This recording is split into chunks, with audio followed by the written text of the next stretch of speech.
So, hi everyone. I think thanks a lot, guys, for joining us today. In the current session on DEPA has already been there, and more details our partner Shashank will talk about in the next few minutes. But idea which we had for all of us is that today sort of the regulations are changing. A lot of other changes are happening in the market, and what we wanted to ensure that there's an open dialogue which happens within the community with all of you so that if there are challenges which we have, we can solve it together. For example, let's say when data access and control, the consent is changing. What are the implications on fintech side? So how fintechs should operate differently? From a bank side, now they have to open themselves for giving data to others. What are the challenges that impact for that? And on the third side, is there a business opportunity for somebody to come in and sort of build that logical architecture, saying that I will ensure that the consent architecture within the organizations, within all the structure, with all banks is managed centrally, and the risk levels are dramatically lower. So the idea for this session is primarily to ensure that we discuss something afresh and anew. Yeah, thanks a lot, guys, for joining us. We are still 1 minute before, but we already have some 35 people here. Today, along with me, I will also have my co-founder and old friend Shashank, who will drive this whole session. He has been building this, and so when the core issues will come, I'll hand it over to him. He is the one who drives all of these things for us, and I'll hand more on the implication side, impact side. And I do believe maybe some of these, I wouldn't say $1 billion opportunity, but very close to that opportunities exist right now. Once DREPA comes into the structure, a lot of entities will come in place who will sort of enable it. So there is opportunity ahead. So with this, I think Shashank, if you can showcase the presentation, and we can start with it. We're exactly at 10, at 3, and we'll exactly at 4, close at 4. So we want to ensure that we have sort of good runtime as a team together on this. So as I said, me and Shashank will together present it. Our company is the Digital Fifth, and I'll spend just maybe next 3 to 4 minutes on who we are and what we do. So structurally, what we are basically a fintech consulting firm. I would be honest to say that we are the largest in the country, maybe South Asia as well, the largest guys on the forum. We have around 3 partners and 12-member team which works only on the fintech domain as of now.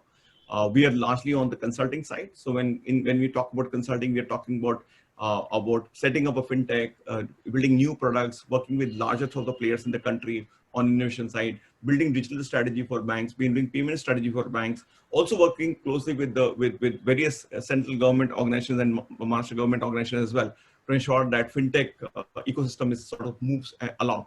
So we are a commercial entity. We are not not for profit. We are for profit, but of course, some of these initiatives, for example, what we are doing today is not commercial. It is not a commercial at all. It's basically a discussion point which we always want to bring on the table as such. So consulting is what we do with a lot of entities.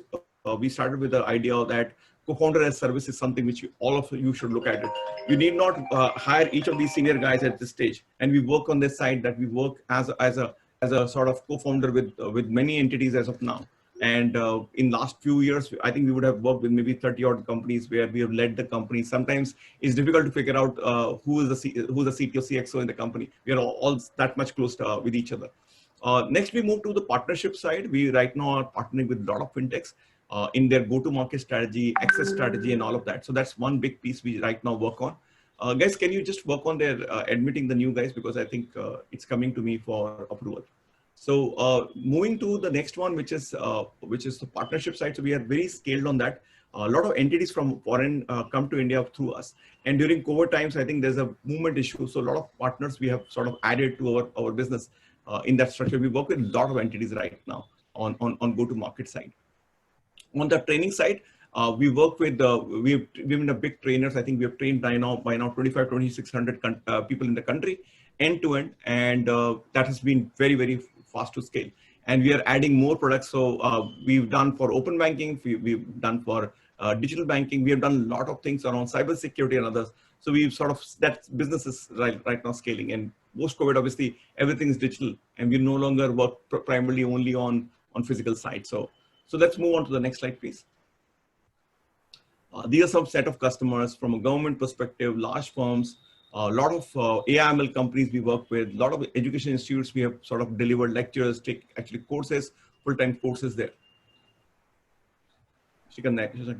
And these are some of the fintechs and startups where we work in either helping them or either a co-founder or setting up their particular business, or also, for example, sometimes we are setting the cybersecurity framework of the companies. A lot of times, cybersecurity is a big issue for entities, and Shashank himself drives cybersecurity for many entities as now. So this is the sort of customer base we have. We also do a lot of events end to end. So, for example, last year we worked along with India FinTech Forum to organize IFTA. And this year, and we do a lot of B2B connects events like a FinTech Bazaar. So we did last month on 26th, we did a one-to-one meeting where basically in the bazaar is very simple. A buyer and seller come together and work, basically the meeting is 15-20 minutes. Idea is that business can only happen not through a demo day, but one-on-one meeting. So that's what we enable.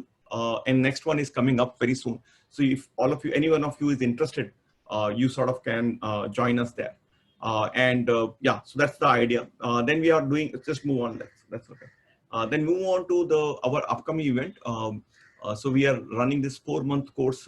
I know we've moved a few of these dates by a couple of months. So we basically will be starting in December, a 4-month course on fintech, open banking, digital lending, all of that component. And that component is, we also add the flavor of setting up the business itself. So anything which you need for setting up your business, which is how to raise funds, how to enable, how to work with investors, what is the term sheet, how does it work, all of that will be componentized in one structure. That's what we are intent to bring in this 4-month training, which we are coming up in December, January, February, March. 4 months is what we are working on. Some of the other trainings which we do, 2-day courses we do on open banking, introduction to fintech, which is for younger lot. A lot of, digital banking course has been largely for CXOs. And digital lending has been a big one for us. We've sort of trained a lot of entities on open banking. I think, in a sense, we started first maybe in the world on open banking. These trainings started 1.5 years back. And by now, purely on open banking, we would have trained at least 30 to 40% of founders have been trained by us. And a lot of CXOs, even open banking heads of a lot of entities have been, even banks have been from our session. And cybersecurity, obviously, very unique training, which we do only for cybersecurity in partnership with a lot of ecosystem players. Yeah, Shashank. And of course, the last piece, our accelerator is starting in December. I know we are off by a couple of months. Again, as I said, we are sort of growing very, very fast. And process, I wanted to add more layers to the accelerator side, and we've just moved it by a couple of months. So it's coming up. If any of you is interested in applying for it, please share the details back to us, and we will love to work with you and see if you can join us. So with this, we move to the next slide, please. Now coming to the core of it, right? This is the framework. The DEPA is the framework which will be used for controlling and managing the data end to end. As I said, Shashank is an expert in security and data analysis and one of the authority in the country. So with this, I hand it over to him to share maybe next 20 minutes framework of DEPA, and then we will take the questions back. And anyone has a question, please send it back on chat back to us, and we'll take those questions and respond back during the session. Over to you, Shashank. Yeah. Yeah. Thanks, Samir. So guys, so in this part, now covering another DEPA on 20 minutes may be quite challenging, but we'll try to attempt that. At least we have enough fair clarity over that too. The framework which has been recently been released by NITI Aayog, while the architecture and the structure has been there quite some time through the account aggregator. But before getting into that, why that's suddenly about the control about the data, because now we have the DEPA is there. Already the data protection bill is in the queue. It should be coming in as an act. But let's go back into history. The people are already making a comment that data is the new oil. But because the data is like people are creating value out of it, whether it's creating a new value or the revenue and all of this thing. But we primarily have tried to look at it, and we feel that the data is more than oil. Okay. So let's look at it. It's because of the reusability, like the data has a power that you can use it again and again and again. For one purpose to the other purpose, by one party to the other party. That's where it creates a huge value for the data. And the next most critical part comes into the multi-sharing. Like the data can be shared by one party, it could be shared by the 10 parties, for each one of the parties with a very different purpose. So that's multi-sharing can happen. Now, because of the reusability and because of the multi-sharing structure, the data is always under the huge threat of. Let's go back in the 20 years back when primarily the huge conflict came between the US companies using the data of the European citizens. Then the guidelines come under the international data privacy sharing guidelines and to primarily protect the data, but still the data continued to be used by the US companies and trying to extract the value out of it. And that time the citizens primarily, they didn't have any kind of control that with whom the data is being shared, for what purpose the data is being used. So now because of that characteristic being used and the being a sharing, the risk of that the data has started coming to the forefront. So when we look at the data, what are the critical aspects comes into the picture? So one, we have seen about that the power of the data, but what are the critical components come? So first foremost comes the privacy. Like the data belongs to each individual. Like what are the action that we do, whether on the banking platform, whether on the e-commerce platform, whether on the telecom, whether we go to the hospital, it's all about that because of our action that certain data is being collated. And that's data which is, because if it has been collated because some action of ours, it belongs to me. So how do you going to take care of the privacy of that data? How do you going to ensure that you don't share that data with anybody else? Then it comes to ownership. It's again extension of the privacy, where that how do you define that who has the ownership? Again, any entities might have collected the data because of my relations, the individual relationship with that company. But does it hold that rights to ownership with that company? May not be, because data ultimately belongs to that individual. So how do you define a structure that the control of the data lies with that individual whose data is there? So he should be in the charge that, okay, with whom it should be shared, for what purpose it should be shared. So that's where the ownership started become very critical into the entire data game of it. Then the security is there.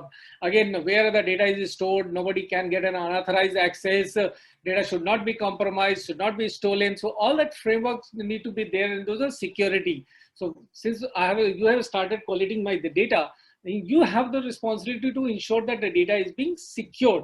Not only that the data which is being stored with you, but also whenever you are sharing the data with a third party, even with my permission, but still you need to make sure that the data is secured.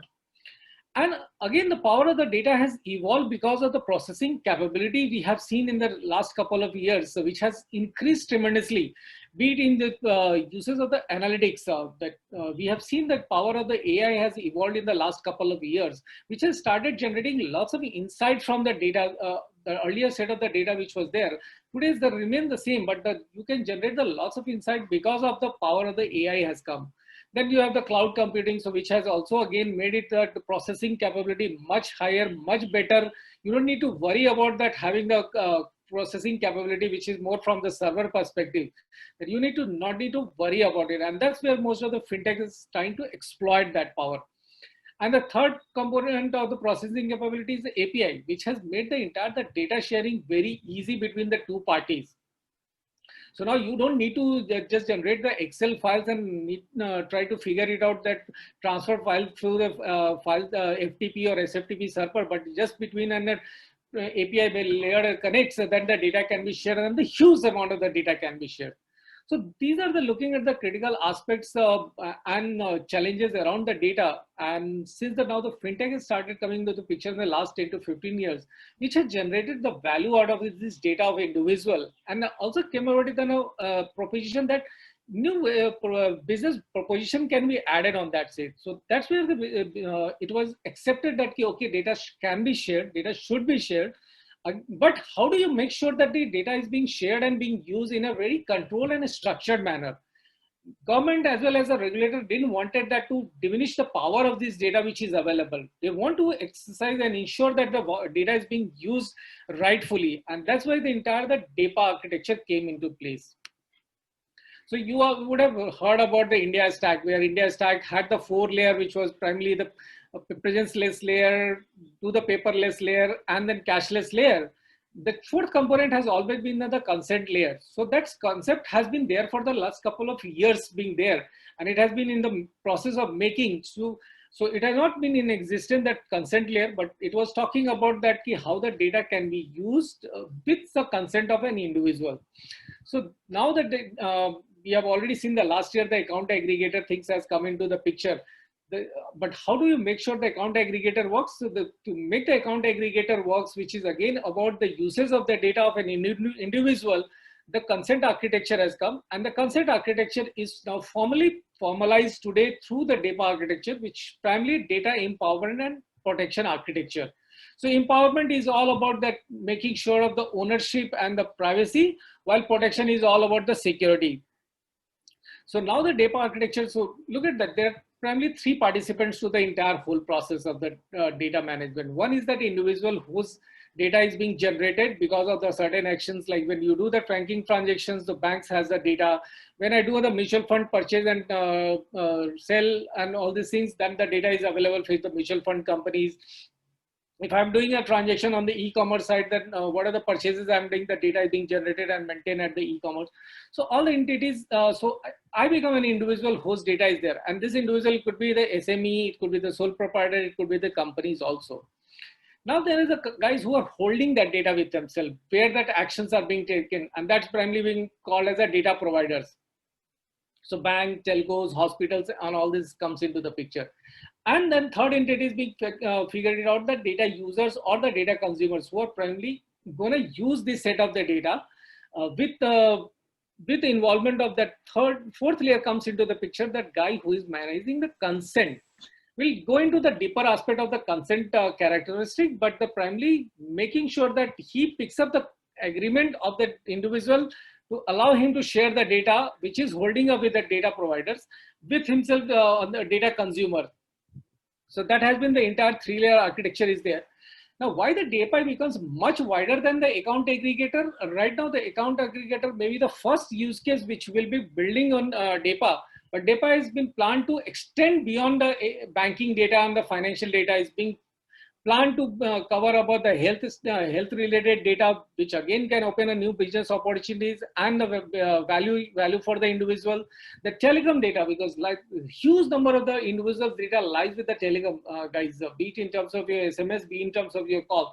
So telecom also to be introduced, being under the DAPA architectures. When will it happen? The timelines are not there, but that's expected that it will happen sooner or later.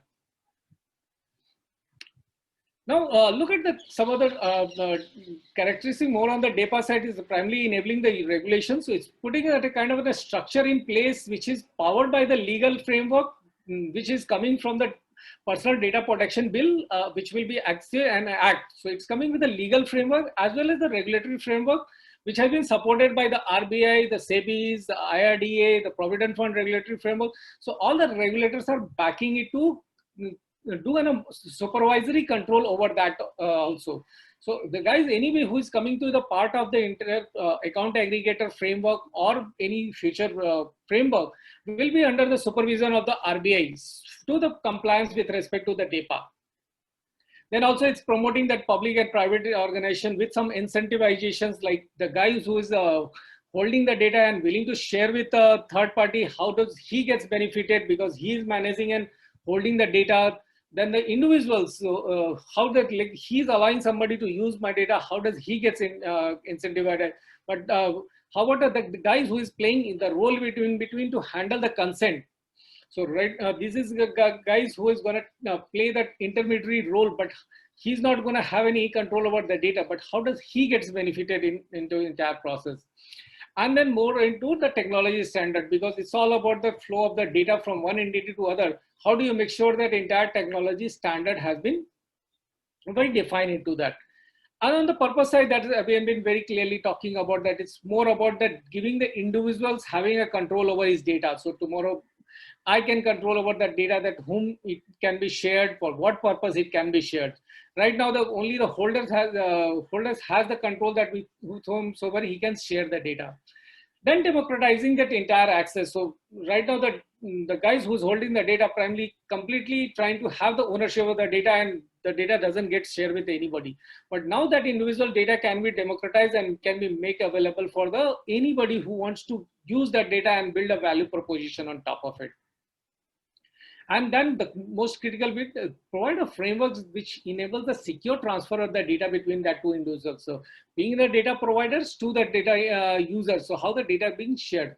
So in fact, that the plan is that the guys who is going to handle the consent architecture in between the play will be completely data blind. So in case of the account aggregator who is going to play the consent management role, they are going to be completely data blind, and they will be facilitating the end-to-end encrypted way of the data flow between the two entities. So this is that we have been talking about, that this is a very big framework is going to be there, that where that in between you can see the consent management. So one side you're going to have the users who will be primarily the fintech or startups, whosoever want to use the data of the individuals and build a new value proposition. Some of the use cases have been defined, but again, it's going to be a wide range for the innovations to come in place in the future. Other side, you will have the providers like banks, insurance providers, the GST. So at the initial, as a part of the account aggregator, the GST and data also will be factor as a part of it. And then in between, you have the consent manager. So consent manager is the guy who is going to handle the between all the three parties, going to play the role where he will, if any users request for the data, then consent manager is primarily going to pick up with the individuals, say that, okay, I need to, you need to give me a consent for this user. If he gives the consent, then you go back to providers accept the consent, and then he passes on the data to the users. And you can see that this is end-to-end encrypted data flow. So consent manager will not have any visibility over that data. And as the first part of the data framework, the account aggregator is going to be implemented, and which is already as a process to come into the fore as an implementation. As we are talking about, the technology is going to be one of the critical component to the entire data framework, because it's all about the data flow. So there are three definition has been primarily being three parts have been defined as part of the technology standard is concerned. First is the consent artifacts. Next slide, I'll go into more deeper that there are different factors have been defined that while managing the consent, you need to take care of the some of the components which primarily being defined as a organs principle. We'll go into definition and the next slide. Second is the open API. Now look at the scenario that since it's all about the data flow between the two parties, one the data provider and the users, it has to be in a very structured, standardized mode of the data exchange. That otherwise, what will happen that it will be rework for all the parties, and then it may lose its own advantage to do the rework again and again. So that's why it's defining the entire set of the data exchange between the two parties through the APIs, so that like once any data provider has built up this exchange of his data, then he doesn't need to rebuild that entire code and entire integration mechanism for any new consent manager or any new users comes into the play. Once he has built it, he can just plug and play, and then it can start working on it. So the open API for the data sharing has been defined.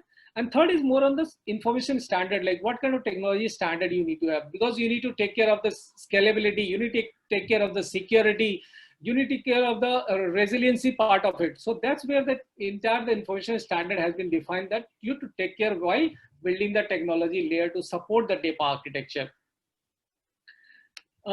As we were talking about the previous about that having the better consent artifacts. So what it talking about that you need to follow the principle of open. So it has taken the guidelines from the personal data protection bill, which also talks about the similar way that what should be the characteristics of the consent. Like it need to be the free, it need to be specific, it need to be the auditable, it need to be clear. So all those messages which have been defined in the PDP bill, it has taken from there, and it says that it need to be defined on the open standard. So all the consent has to be interoperable. So once you have built a structure to capture the consent, manage the consent, you can just plug and play, and then you can build it with any providers, any users. And not only in the today's, if you are a case of the account aggregator, but tomorrow the health stack comes into the picture or the telecom stack comes into the picture, the same consent framework should be working with those models also. Then revocable, that's a very critical component. Like whenever the customer, if in case he has given a consent for the use of certain data from that particular provider, he should be in the position that he can revoke anytime his consent, and then attempt that use of the data just gets over.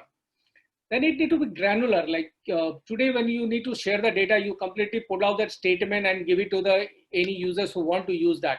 But in this context, it has to be very granular, that only about that particular account for only that particular periods, only the credit information I need, or only debit information. You can go to the each layer and define that what level of the data that you require. Then most important portion is the auditable. Like you need to define that whenever the consent has been given, whatever the purpose has been defined for that consent has to be completed auditable. And also why it has been made auditable, like tomorrow, if any individual comes to any consent platforms and want to see that, okay, what are the consent that he has given in the previous and for what all purpose, he should be able to have a visibility over it.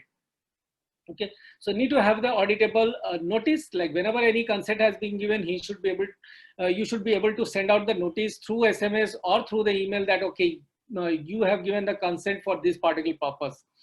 And the security by design, that entire framework is all about talking about making sure that data is secure, not only in the storage, but also in the motion whenever the data is moving from the data provider to the data user. And its responsibility lies with both the parties, not only with the data providers that once he has passed on, but data users also, once he has collected all the data, need to make sure that all the security standards have been taken care. And from the regulatory perspective, the RBI will have the supervision to review those frameworks, your adherence to all the guidelines, but also it will be coming as a factor from the PDP bill, because PDP bill also very clearly define all the security standard and technology standard that you need to adhere to while managing the individual data and its consent. So just, so this is on the broad level of the DAPA. There are other factors like it's promote about the incentivization for each of the party. I have spoken about, it's promote about the reciprocity. Like if you want to use the data, you should be in position to share the data. It's putting about the accountability, assign the responsibilities, who will have all the responsibilities. Then penalties factor, like if in case if you are not adhering and if you are missing any guidelines, how the penalties can be imposed on. So all that aspects have been well defined in this framework. Now, when you start looking at the impact, there are 4 parties that we have been, now we are talking about the NS consent structure, but the 4 parties are going to be critically impacted. One is definitely the principal, the customers, because now he will have the better control over his data. Today, he doesn't know that who is using his data, for what purpose he is using, who is selling his data. Now, tomorrow, nobody will be able to sell the data. Even in the derived format, you would not be able to sell the data. So it has to go through the formal process. So he will have the better control over the data. The data providers definitely may initially feel at the wrong side because he may have to share that, but that's where the business model is going to evolve. That entire the ecosystem, when they start exchanging the data with an entire framework, then definitely they will also have the impact, but they will have a much wider impact from the technology and other perspective, which we'll be covering in the next couple of slides.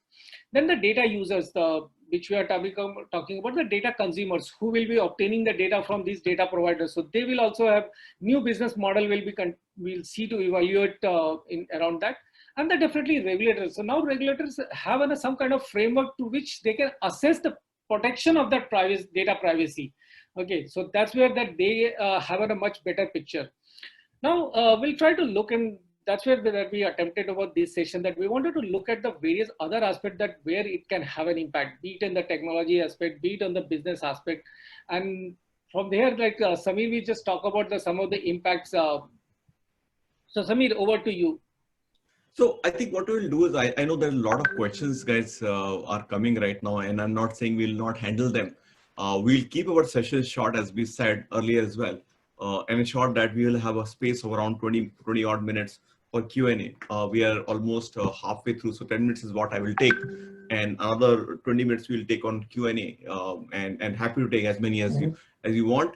We are, I mean, I'm not saying we are the sole guys who know everything. It's also a learning business. There's no such real working model worldwide which we can replicate on. So I think it's a learning for government, learning for everyone, and we would love to collaborate with each one of you to go through this journey. So I'm just looking at the implication and impact side. Now, argument is that when we say that this framework, which is to ensure that a lot of entities would sort of be able to a lot of new entities will come up and these entities will actually go to banks or go to entities and help them in enablement. So there's a need for a layer, right? For example, bank says, I will enable my data to be accessed by others. That's as simple a statement, but there has to be a consent architecture to the whole process. What for, with what entity, for what purposes I'm sharing. And then there's a process of revocation. So many of you who are bankers would link it to an eNASH or the eNASH framework, where that you have a mandate, and again, mandate can be revoked. If you give data beyond the mandate and process, it will be illegal. So very close to that structure as such, but it is far more complicated because the data structures can change, the frameworks can change. And today we are talking about only, let's say, so-called banking data. Now layers will keep getting added. We are right now talking open banking, right? Open banking is also in the same framework. You can't use the data for some other purposes. There'll be impact on open banking. There'll be impact on fintechs. But primarily the first data point, the technical layer will be required to enable access of data and provisioning of data. Both sides will be required, and that has to ensure that, for example, you are accessing data. Let's say I'm a fintech, an open banking fintech, and I'm accessing data from a bank. Tomorrow I start and I've told that I'm using it primarily for lending purposes. Now, suddenly the customer, we intend to, and somebody comes in the company and saying, can I use this data now also for provisioning insurance to the customer, also for provisioning, let's say, a wealth solution for that? That's not good. That's not permissible, because originally the customer, the provider of data has given consent only for that purpose. So even if the customer agrees, he can't use it because the data has been provided on this side. So that access control has to be taken care of. We can't have unregulated usage of that. That's one layer. It can be $1 billion opportunity because it is not built. The country doesn't have it. So if it is built, I think the country will grow a lot. So there is a possibility of that. And of course, from a security standards perspective, of course, there's some framework they've already given, but to ensure that this security layer, the whole framework is enabled at a scalable level, you will need entities to come in who will sort of figure out the flows and figure out certification, ensure that end-to-end security is taken care of. While we already have the security frameworks already enabled in the country, but given this is more granular, more detailed, maybe somewhere there's a need for a new kind of audit, new kind of processes, new kind of people coming in to enable security here. From new entities, I think, as I said, that while banks will need layers and somebody else will need layers, there's a possibility somebody will come on a cloud, putting the whole layer in. For example, the way you have maybe in a structure, the way UPI works, somebody's in between. So there may be a possibility of a layer to come in, which will say, I will work with hundreds of banks and ensure that they don't have to go through this pain. I have built it.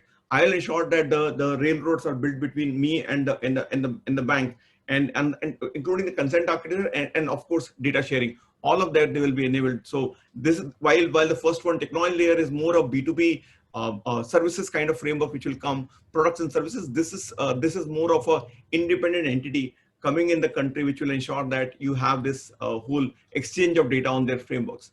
Of course, this is not a banking related entity only. So DAPA will go beyond banks. So therefore, there's a need for enlarging the scope. So when we think of it, and I'm just being very open about it, we think of banks being open and anybody can consume the data. I think where we are heading towards is anybody. For example, you are an education institute and your kid, the kid is studying in your college.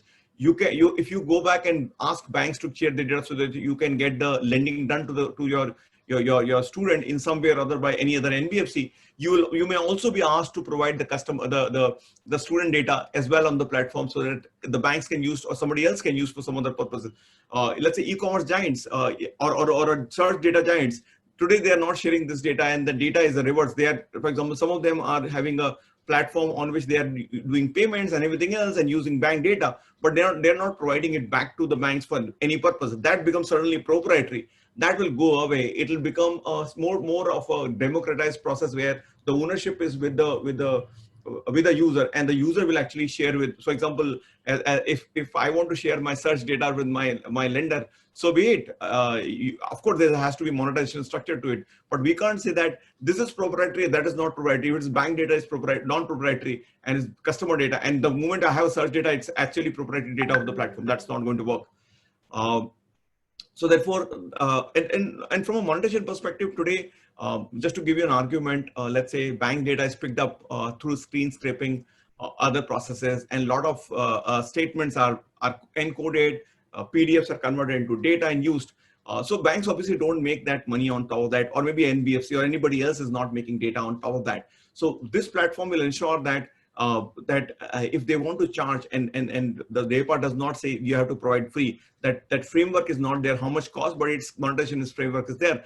So banks can actually tomorrow, or the provider's data can actually charge for this product to usage access to data to the counterparty. So basically it's a same structure, acquirer issuer, and many of you will know the acquirer issuer thing on the payment side, where somebody has to pay to the issuer, they have to pay to the network, and then that's how the framework works. So similar is the case where the owner of data, or maybe actually not owner of the data, maybe the way the data is there, when the customer actually accesses this data, the bank or entity may actually be able to charge 5 or 10 rupees per transaction, or whatever that process would be. From a use case perspective, I think just imagine when DAPA is full-fledged there in the country, a customer comes on board on your platform and gets you data from multiple legal sources rather than scraping data. It can banking data, search data, e-commerce data, school data, and all of data they will give, but for a purpose, for underwriting, and you cannot use it for something else. So a new use cases will come, new kind of credit scoring will come, new kind of frameworks will come on a whole. So I believe that as DAPA comes in, suddenly the minds will start opening. There's nothing called fintech. It will be something else. Some tech, right? I don't know, fintech plus edutech, fintech plus agri-tech. I don't know what it is. Something else will come up as access to data becomes sort of simplified. Of course, deeper use of digital data will always result in sort of more accessibility of data, more information available from the client perspective as well. So there's a possibility of more data points getting pulled out, which are no longer used. Some of the APS stack players may actually rebundle the whole structure and come back. So some of the current strategies which you may have as a fintech, you may have as a platform company, you may have to adapt to it. My personal belief is that it's not a single entity which is on financial domain right now will remain unimpacted. Everybody will be impacted one way or other.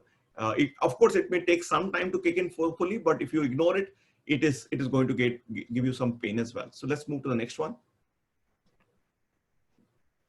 And in terms of expectation you should go around and figure out from a security and compliance perspective, get yourself audited. Are you ready for it? Because some of the fines which will come to you if you don't provision for it both ways. If you are a user of data or a provider of data, both ways.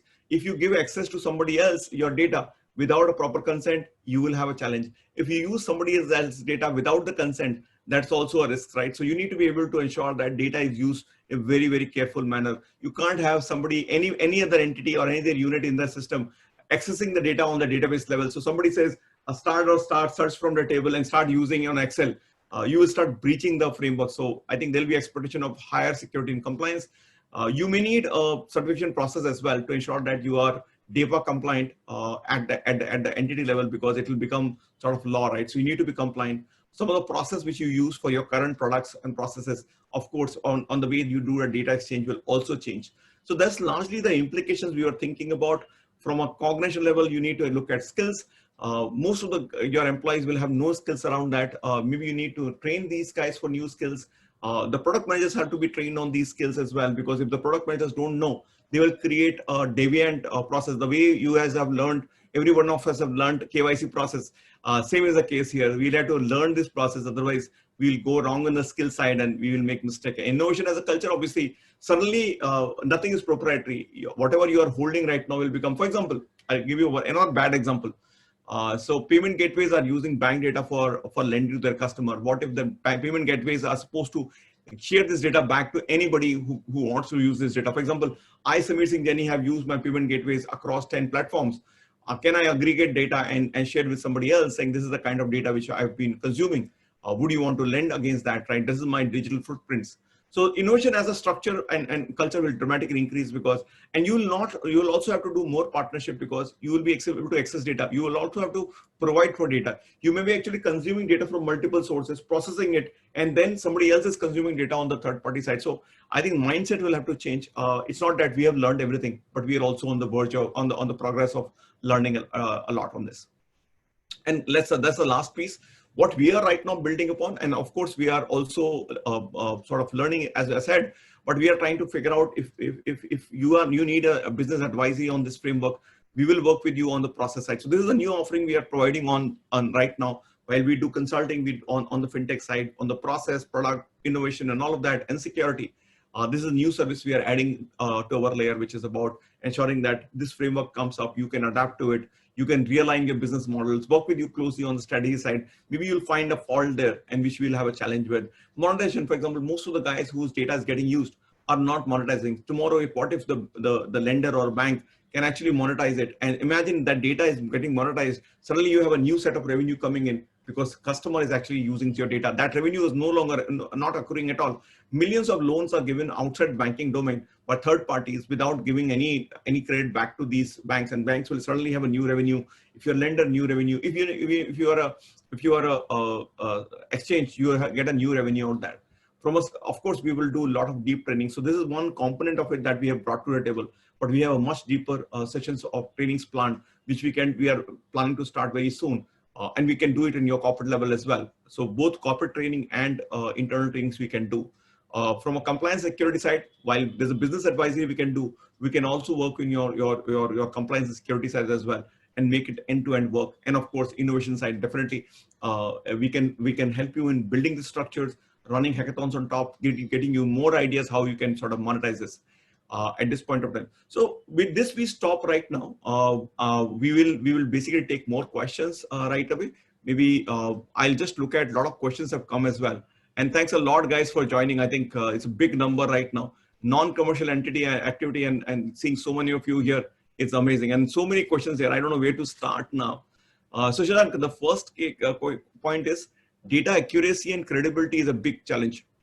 Who will ensure that in the current model, the data is accurate and credible? Credible. Yeah, so I think, Samir, look at the framework primarily, since the data custodian is managing the data, the responsibility continue to lies with them only. So that's the clarity is there that primarily the banks or any other entities like be it the SEBI or anybody comes into that, that's primarily will be taking care of the data. And that's why one of the components that they're emphasizing on the financial information standards, that's a component of the technology, that they're trying to make sure that the data accuracy is being taken care by the banks or these entities. So it's also, so far there has not been a push from anybody to make sure that data accuracy being taken care. But now these guidelines try to emphasize that you should be taking care of, you should have that all the necessary measures to ensure that the data accuracy is being managed at your end. How much it will be enforced, that it will take its time, but that's why the compliance structure has come into the picture. Okay. And then there's a question from Bhumisha. Are there any basic standards guidelines related to data security defined except its encryption? So no, if you ask me that are there any kind of various technical controls that normally you will see in the PCI DSS kind of a structure that, okay, what kind of the firewall configuration should be there? Those are not there, but definitely the kind of the like access control need to be there, the encryption need to be there, the proper authorization mechanism, those kind of the guidelines have been specified. Not but the very specific controls have been defined, but the guidelines have been prescribed. Okay. Then there's a question from Aditya Singh. How different will DEPA be from GDPR? Will it impact larger firms as happened in Europe? Okay, so honestly, we have not done the apple to apple comparison, but basic premise remain the same for them. So that's GDPR is trying to take care of the data which belong to European cities, be the companies which is being either they are based out of the Europe or they are outside of the. It's all about the data related to that. DEPA is talking about only about the data being managed, but primarily you can compare GDPR and the personal data protection bill. That's where that you may able to compare that apple to apple comparison. That PDP bill again is talking about the protection of the Indian citizens, being the data being taken care by the Indian entities or the entities which is outside the station but being using the data of the Indian citizens. So in that context, both the regulations are of the same nature. Okay. The next question is from Sonali Samyal. She says, Okay, just to get sure the flavor of discussion is much better and you're not talking to just two of us talking to each other. I think given that we still have time and questions are getting more and more interesting, I'll invite each one of you who's raised the question back here to ask this question. It will ensure that you will get at least to get new faces too. And anybody who asks this question, ensure that you talk about, tell about your name and your company and then ask this question. So with this, I lead this to Sonali Samyan. Sonali, if you can ask your question, please.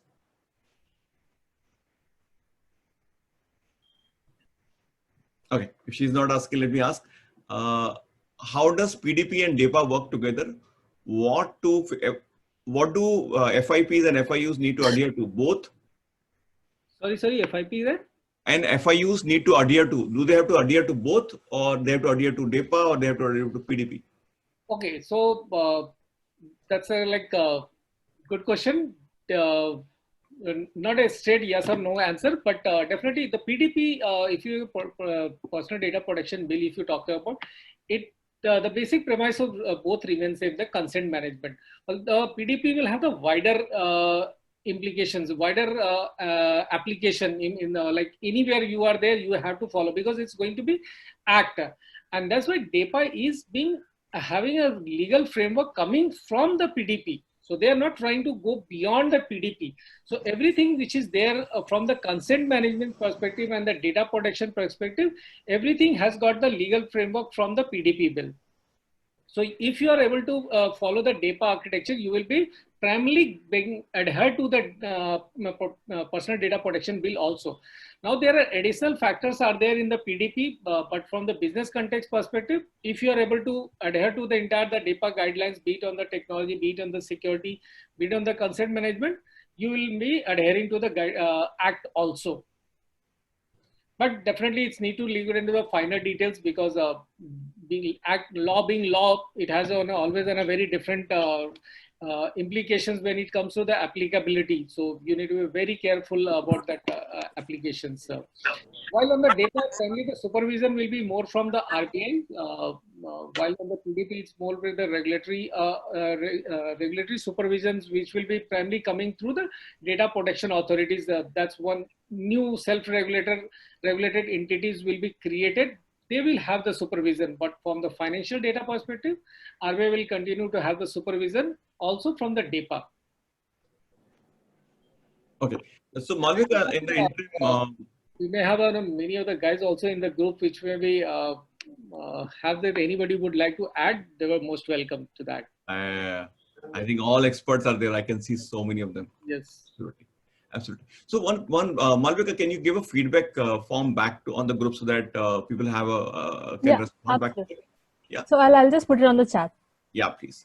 So I think the questions are amazingly complicated, right? So I mean, many of you, please don't assume that we'll have answers to every question of it, but we'll try our best. So I just saw another one coming from Himal. Himal, you want to take this question right away and open your video and take this question, please? Himal Kotecha? Yeah, I am not able to access my video right now due to my permissions, but thank you for asking for this particular presentation. So I just wanted to have one particular, I'm Himal Kodi, I work for your bank. I'm a head of digital payments over here. And my question over here is, what is the framework around it? I mean, what are the specifications which are there? That's one of the things which I am also looking at. What would be the standard specification? Because if there's a DEPA framework, then there should be some kind of a specification which we can adhere. Otherwise, everybody would follow all different specifications. So, any idea, any work which is getting done over there? Yes, Hemal, very much, because if you see that one of the critical component is specify the uniformity of the data standardization and the specification. So that's they've been promoting, and that's where the individual entity maybe start coming into play. So for the DEPA, one first use case is coming from the account aggregator. So account aggregator has to take care of the which is being driven through the organization called Sahmati. So Sahmati. Right.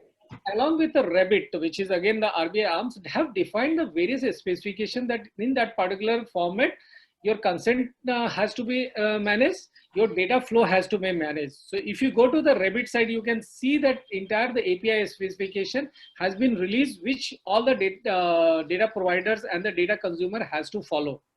Right. Similarly, when it comes to the other use cases, maybe health and the telecom and all these things, definitely they will coming with a specification. But the prime premise of the entire DEPA is to make sure that there is a uniformity of the specification, the API standard being followed by all the parties. Yeah. Shashank, I have one particular question to Samir also. How NPCI would play a role over here? Because it's something which would get right on UPI also. What do you think? Or there will be something which will be coming out within the bank itself for exchanging the data? Because that's one of the things. Is there any possibility on that, or how it is? I think Keval, I will not go into it. Right? I think we work with them, so I really would not make a comment on that. It's very specific, but it's all, this session is more generic, right? So we'll leave okay, fine. No worries. That's fine. Thank you. Thank you, Hemal. Thank you, Hemal. Then we can have Nitin More, please. Yeah, hi, Samir, Shashank. Can you hear me? Yeah. Just checking on how does the flavor for international remittance, Indians staying abroad, how does their consent work in some of these cases? That's one. And the flavor for all the farmers, agricultural goods, we are all intertwined in all this. So whether there will be some transparency coming through this initiative, just a highlight here. Okay, so when it comes to the international remittances, I think how it's going to be, I may not have the exact answer to that, but since it's that it's going to be play on the technology layer, so anybody is having through that primarily the app or through the web, if that consent can be managed, it can be handled and the data exchange can be taken care of it. So that's primarily my gut feeling that it will play around. Okay, it's not a paper-based process going to be followed for that process. How the authentication process will happen, what will they be it through the OTP, be it through the Aadhaar authentication, that's need to be seen that how it's evolved. Because normally a domestic user, it could be the OTP-based consent may work, but how it will work for the international customer, that's technology layer that has to be resolved. Well, on the other question, we are talking about that agri side of it, all the various data sets which there. So far, the DEPA has been talking about more to widening its framework to the health sector as well as the telecom sector. Our gut feeling is that it may extend to the other sectors like e-commerce or maybe the agriculture sectors and others, big tech side of it. But whether it will happen or not happen, we are not clear. But sure that the kind of the framework it has been built, it has the potential to extend into those other sectors and maximize the entire the value of the data lying across the ecosystem. Oh, thank you, gentlemen. Thank you. Thank you. Thank you. Next question comes from Sharvari. Sharvari, you had a lot of questions, so would be good to hear these questions, please. Sharvari? Yeah. Hello. Yeah. I just wanted to know, since data security is an important part of DEPA, will blockchain technology play a major role in future regarding this? And shall I ask second question also? No, I didn't get the first part. What is cover over the doctrine? No, data security. Yes. Hello. Yeah. Yeah. So data security is a major part of DEPA. So do you think the blockchain technology will play a major role in this?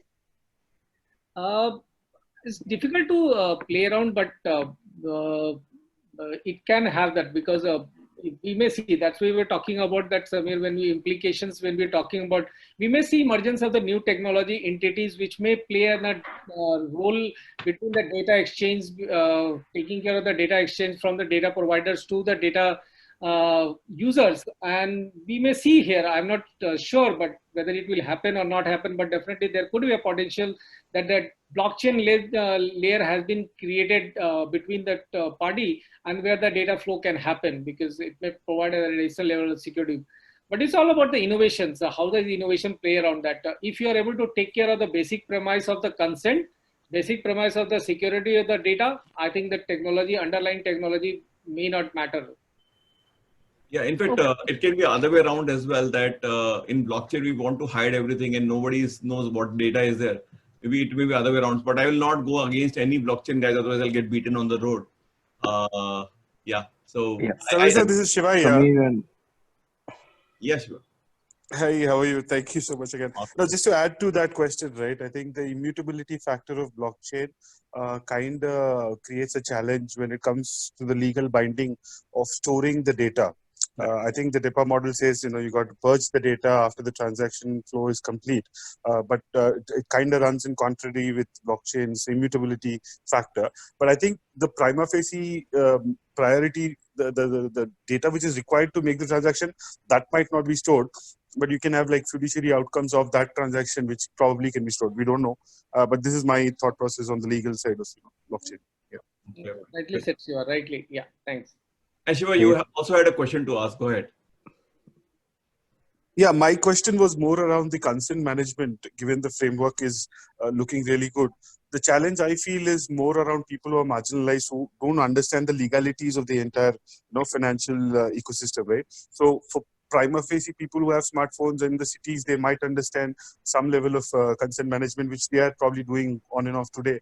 But how do we look at those people who are marginalized, who are running on feature phones, who probably don't have that level of clarity and understanding about the banking side of the equation? I think that'll be a challenge. No, I agree. I think those challenges will definitely be there. They will find alternatives to it.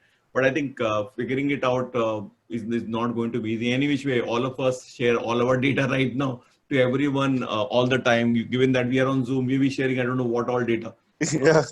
The risk is always carry, right? So I think this will at least help somebody in monetizing it, right? Saying, "Kuch nahi hai to mera chori kar rahe ho, to at least 10 rupees to de do."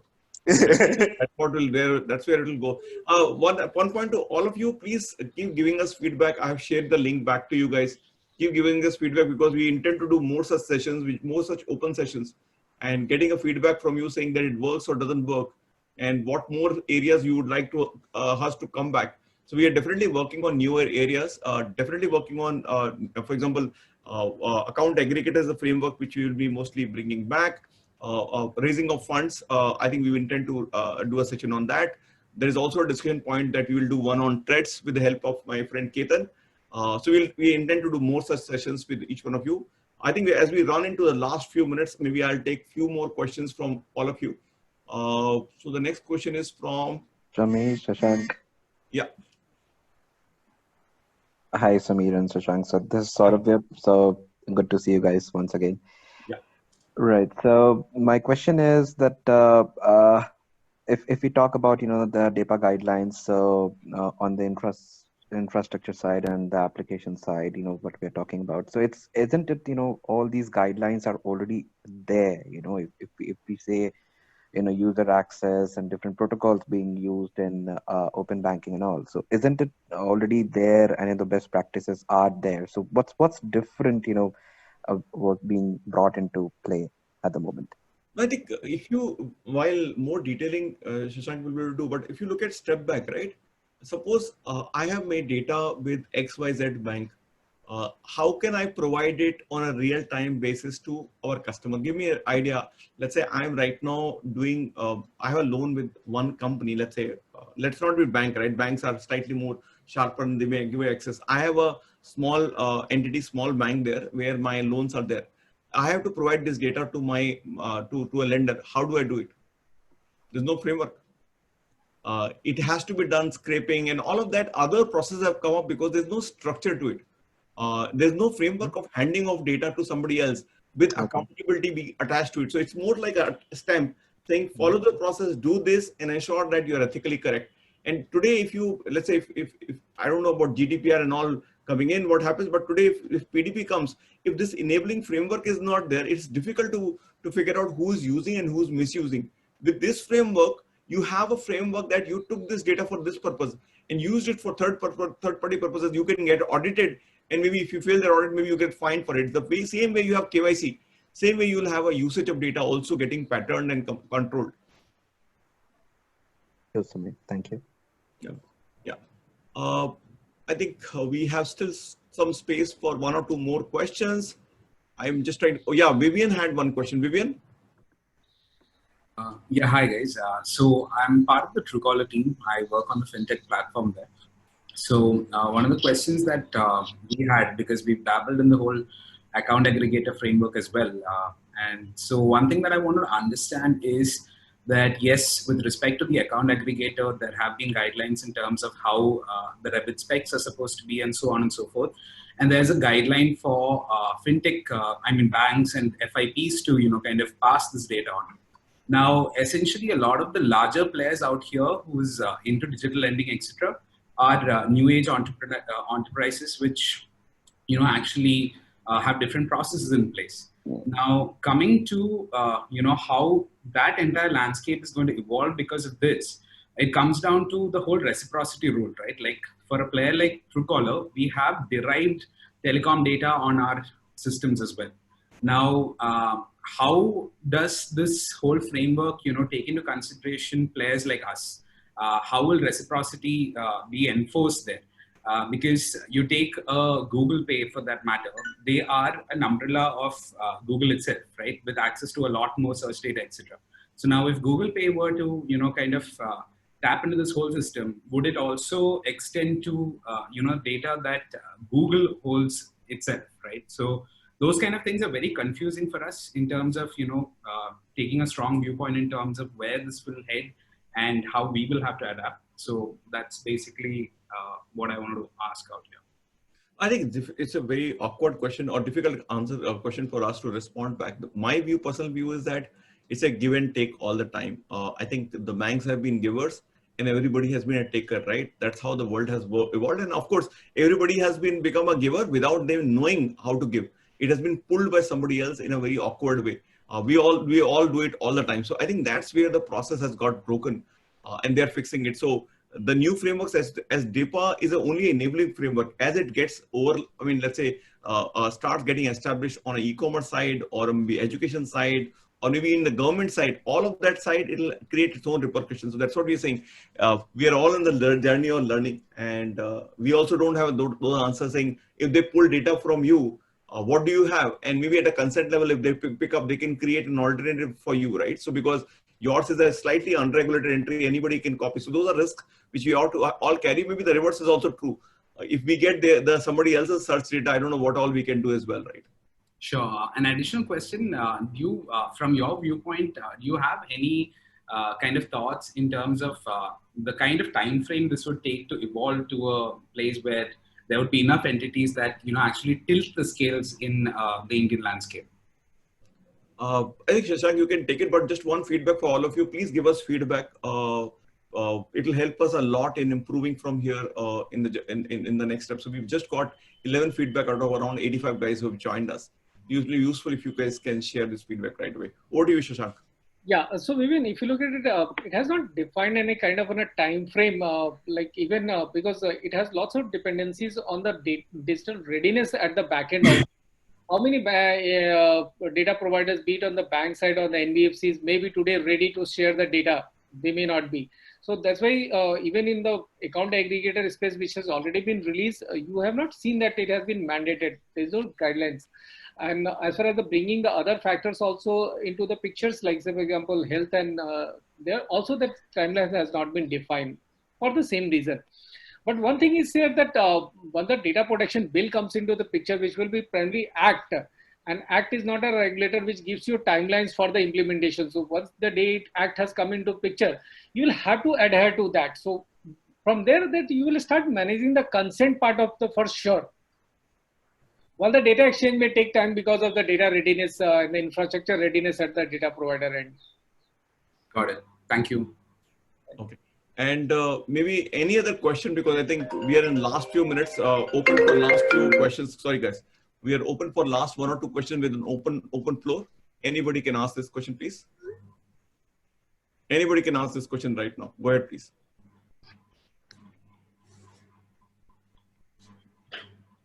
Okay. If not, I think thank you. Please keep giving us feedback.